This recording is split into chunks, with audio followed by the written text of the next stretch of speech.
This channel does not promote any violent, harmful, or illegal activities. All content provided by this channel is meant for an educational purpose only. দেখুন, এই মুহূর্তে ভোটের প্রচার তো পুরোদমে চলছে। ভোট প্রার্থীরা সবাই সবার মতো করে প্রচার করতে ব্যস্ত এবং প্রত্যেকেই একটা কাজই করছেন, নিজের মতো করে ভোট চাইছেন।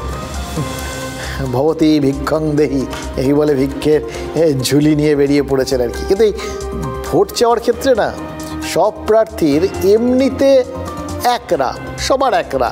ভোট দিন দয়া করে, হাসি মুখে, হাত জোর করে সব প্রার্থী এই একটা জিনিসই বলছেন, কি পরিমাণ বিনয়, কি দারুণ অমায়িক। তাদের দেখে মানে মুগ্ধ হয়ে যাবেন।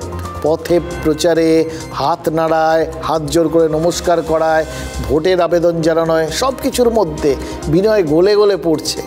এর মধ্যে কিন্তু মানে বেশিরভাগই তারা একটা জিনিসই করছেন, তারা অন্য যারা সাধারণ মানুষ যাদের চেনেন না বা যারা তার মধ্যে হয়তো অন্য দলের লোকজনও মিশে আছেন বা যারা এখনও স্থির করে উঠতে পারেন, এরকম সবাইকেই তারা হাত জোর করে বলছেন যে ভোটটা দিন।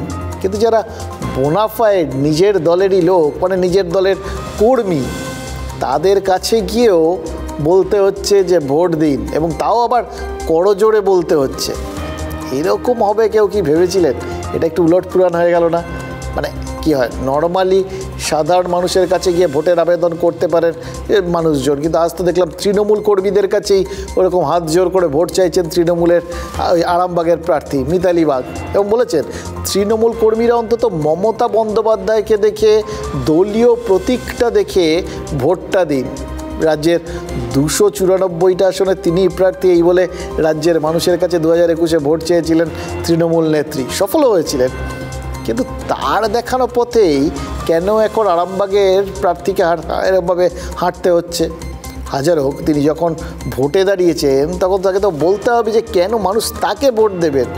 এবং সত্যি কথা বলতে কি, আরামবাগের মানুষ তাকে কেন ভোটটা দেবেন সেটা তো আরামবাগের মানুষের হয়ে আমাদের একটু বুঝে নিতে হবে। কেন মিতালি বাগ তার বদলে সাধারণ মানুষের মতোই তৃণমূল কর্মীদের সামনেও এরকমভাবে হাত জোর করছেন, সেটা তো একটু খোঁজ নিয়েও জানা দরকার। এবং খোঁজ নিয়ে জানলাম যে আরামবাগের তৃণমূল কর্মীদের অনেকেরই নাকি দলের প্রার্থী পছন্দ হয়নি, তৃণমূলের ভেতরেই নাকি তারা ক্ষোভ প্রকাশ করছেন। আর তাই জন্য মিতালিকে হাত জোর করে বলতে হচ্ছে মমতা বন্দ্যোপাধ্যায়ের জন্য তিনি ভোট চাইছেন। এবার এটার মধ্যে একটা ট্রিক আছে, জানেন তো, মানে আফটার অল রাজনৈতিক প্রার্থী তো, সমস্ত বিষয়টা মমতা বন্দ্যোপাধ্যায়ের নামে হলে হার জিত যাই হবে সবই মমতা বন্দ্যোপাধ্যায়ের নামে হবে, এরকমই বোধহয় ভাবছেন মিতালি বাগ। আমি বলি মিতালি বাগকে নয়, দলাদলি নয়, রাজনীতি নয়, দুর্নীতির পথকে পাথেয় করো নয়, আপনারা জোড়া খুলছেন না মমতা বন্দ্যোপাধ্যায়কে ভোট দেন, মিতালি বাগকে নয়। আপনার সাথে আমার মনোমালিন্য থাকতেই পারে, হতেই পারে মিতালি বাগকে আপনারা পছন্দ নাই করতে পারে, হতে পারে মিতালি বাগ আমার পছন্দ নয়, আমার হওয়ার ইচ্ছে ছিল, হয়তো আপনার হওয়ার ইচ্ছে ছিল, ওনার হওয়ার ইচ্ছে ছিল, হতেই পারে। সেই জায়গাটা ভুলে যান, মিতালি বাগকেও ভুলে যান, কেউ নয় মিতালি বাগ। হাত জোর করে অনুরোধ করতে হবে, শুধু জোড়া বলছেন না ভোটটা। মনের মধ্যে যদি কোনো কিছু থেকে যায় না, সেটা অনেক সময় বেরিয়ে আসে, সব সময় লুকিয়ে রাখা যায় না। হয়তো তিনি গোটা বিষয়টাকে একটু র্যাশনাল করে যুক্তির মাধ্যমে লোকের সামনে তুলে ধরছেন, হয়তো আবেদনের মতো করে ব্যাপারটা বোঝানোর চেষ্টা করছেন, কিন্তু অনেকেই যে তাকে পছন্দ করছেন না, এটা যে তাকে ভাবাচ্ছে, এটা কি লুকিয়ে রাখতে পারছেন মিতালি বাগ? এবং কারা তাকে পছন্দ করছেন না, এমনিতে তৃণমূল প্রার্থী তো ক্লিয়ার করে দিচ্ছেন, পরিষ্কার বলে দিচ্ছেন যে তার দলেরই কর্মী অনুগামীদের একাংশের তাকে পছন্দ হচ্ছে না। হয়তো তারাও প্রার্থী হতে চেয়েছিলেন, প্রার্থী হতে না পেরে রেগে গেছেন মিতালি বাগের ওপর। এটার মধ্যে একটা ইঙ্গিত আছে। আরামবাগ কেন্দ্রেই প্রার্থী হতে না পেরে ক্ষোভ উগড়ে দিয়েছিলেন প্রাক্তন সাংসদ অপরূপা পোদ্দার।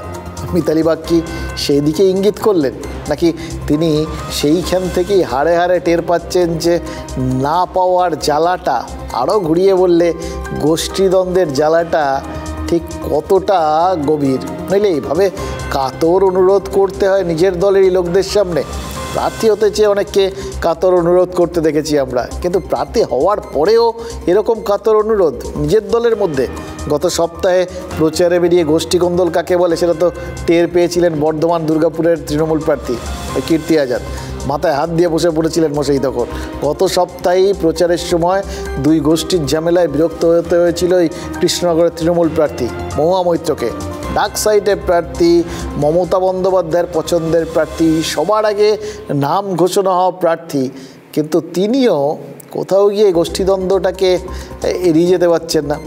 কিন্তু দেখুন, এই এতগুলো সমস্যার মধ্যেও কাউকে মমতা বন্দ্যোপাধ্যায়ের নামটাকে সামনে এনে দাঁড় করাতে হয়নি বা ছবি ব্যবহার করে ভোট চাইতে দেখিনি।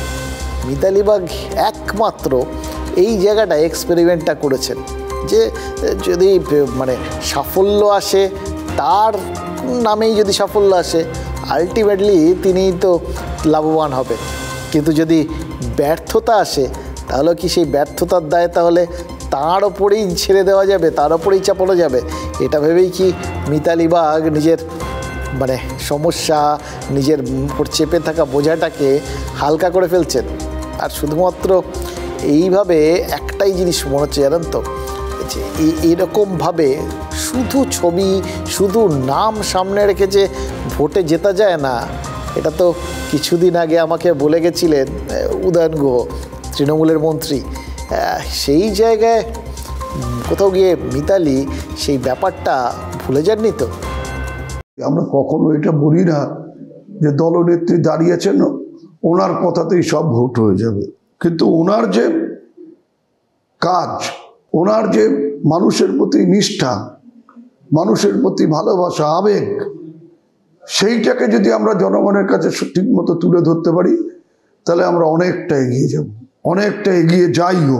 আমি হাত গুটিয়ে বসে থাকবো, আমি কাজ করব না, আমি মানুষের সাথে যোগাযোগ রাখবো না, আর মমতা বন্দ্যোপাধ্যায়ের ছবি নিয়ে গিয়ে বলবো যে ওনাকে ভোট দিন আর মানুষ আমাকে ভোট দিয়ে দেবে, এটা হয়? আচ্ছা, আরামবাগের এই তৃণমূল প্রার্থীর কাতর এই যে আবেদন, এটা কি অভিষেক বন্দ্যোপাধ্যায় তিনি খেয়াল করেছেন?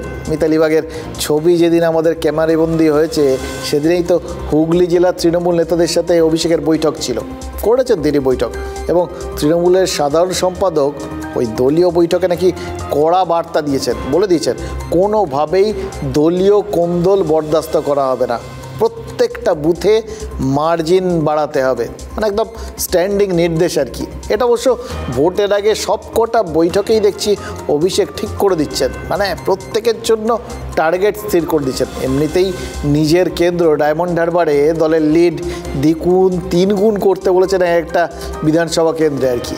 ঠিক সেরকম অন্যান্য কেন্দ্রেও মার্জিন বাড়াতে বলছেন দলের কর্মীদের।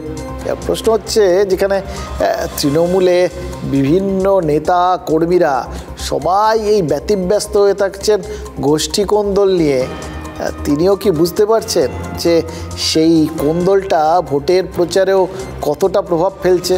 আর এই ধারাবাহিকতাটা যদি ভোট বাক্সে বজায় থাকে, তাহলে তার কথাই নেই, বিরোধীদের মুখের হাসি ক্রমশ চওড়া হতে থাকবে। তবে অভিষেক নাকি কনফিডেন্ট, দলের বৈঠকে নাকি বলেছেন রাজ্যের মধ্যে হুগলি থেকেই সব থেকে বেশি মার্জিনে জিতবেন কোনো তৃণমূল প্রার্থী। এইটা শুনে না একটুখানি চমকাতে হয়, জানেন তো। মানে ডায়মন্ড হারবারে নিজের জন্য 4 লক্ষের মার্জিন টার্গেট করেছেন অভিষেক বন্দ্যোপাধ্যায়, তার থেকেও বেশি মার্জিনে জিতবেন হুগলিতে, যে আসনটায় গতবার তাদের হারা সিট। মানে হুগলি সেটা যদি বেশি মার্জিন দেয়, তৃণমূলের সাধারণ সম্পাদকের আস্থা অর্জনে সফল হয়, তাহলে অন্য জেলাগুলোর কি হবে বলুন তো? তাদের জন্য তো টার্গেটটা আরও কঠিন হয়ে যাবে। তাহলে তখন ওই আরও কঠিন লড়াইয়ে নামতে হবে, নাকি হতোদ্যম হয়ে তারা হাল ছেড়ে দেবে? যেমন স্কুলে 3 মাস অন্তর সেমিস্টার পরীক্ষা হয়, আমরা এই কদিনে কেমন কাজ করলাম, কোথায় গ্যাপ, কোথায় ফাঁক ফোকর আছে, এই বিষয়ে পর্যালোচনা করে আগামী দিন সেই গ্যাপগুলো পূরণ করে বা সংশোধন করে যাতে এই লোকসভা সারা রাজ্যের মধ্যে সবচেয়ে বেশি ভোটে জেতানো যায়, সেই লক্ষ্যেই কিন্তু উনি আজকে সবাইকে নিয়ে আমাদের আজকে মিটিং হলো।